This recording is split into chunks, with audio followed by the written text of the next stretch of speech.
លោកត្រាំថ្កោលទោសប្រធានាធិបតីអ៊ីស្រាអែលថាជាភាពអាម៉ាស់ដែលមិនព្រមលើកលែងទោសឲ្យនាយករដ្ឋមន្ត្រីអ៊ីស្រាអែលលោកនេតិនយ៉ាហ៊ូប្រធានាធិបតីអាមេរិកលោកដូណាល់ត្រាំបានថ្លែងទៅកាន់ក្រុមអ្នកយកព័ត៌មានកាលពីថ្ងៃព្រហស្បតិ៍ទី12ខែកុម្ភៈឆ្នាំ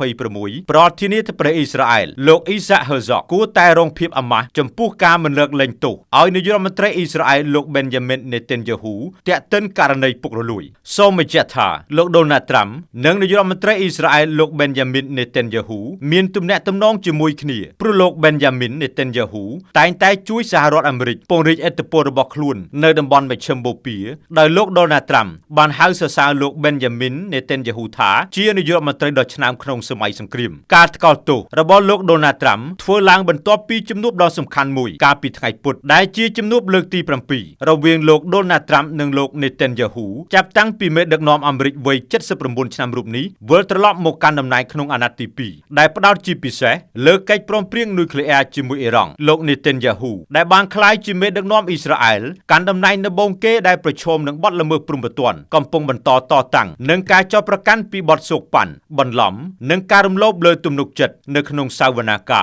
ដែលបានអូសបន្លាយអស់រយៈពេល6ឆ្នាំមកហើយខណៈលោកត្រាំប្រកាសថាការកាត់ក្តីនេះគឺជាការបោកប្រាស់ក្នុងគោលបំណងធ្វើឲ្យសម្ព័ន្ធមិត្តយុទ្ធសាស្ត្រចុះខ្សោយការពិតផ្នែកច្បាប់នៅក្នុងប្រទេសអ៊ីស្រាអែលនៅតែជាឧបសគ្គធំដោយសារការលើកលែងទោសជាទូទៅតម្រូវឲ្យមានការសារភាពកំហុសជាមុនសិនដែលលោកនេតិនយ៉ាហ៊ូតែងតែបដិសេធទទួលកំហុសជាដាច់ខាតក្រសួងយុតិធធម៌អ៊ីស្រាអែលកំពុងពិនិត្យលើសំណើផ្លូវការដែលបានដាក់ដោយនាយរដ្ឋមន្ត្រីកាលពីចុងឆ្នាំ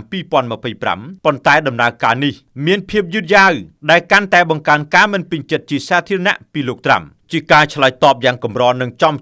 ការិយាល័យប្រធានាធិបតីអ៊ីសាក់ហឺហ្សកបានចេញសេចក្តីថ្លែងការណ៍បញ្ជាក់ជាថ្មីថាអ៊ីស្រាអែលគឺជារដ្ឋអធិបតេយ្យដែលគ្រប់គ្រងដោយនីតិរដ្ឋហើយនឹងមិនត្រូវបានបង្គាប់បញ្ជាដោយសម្ពាធពីខាងក្រៅណាមួយឡើយលោកអ៊ីសាក់ហឺហ្សកបានសង្កត់ធ្ងន់ថាមិនមានការសម្រេចចិត្តណាមួយអាចធ្វើឡើងបានទេរហូតទាល់តែក្រសួងយុតិធធម៌ផ្ដល់មតិផ្លូវការផ្នែកច្បាប់ខ្ញុំតារាពី RTNews TV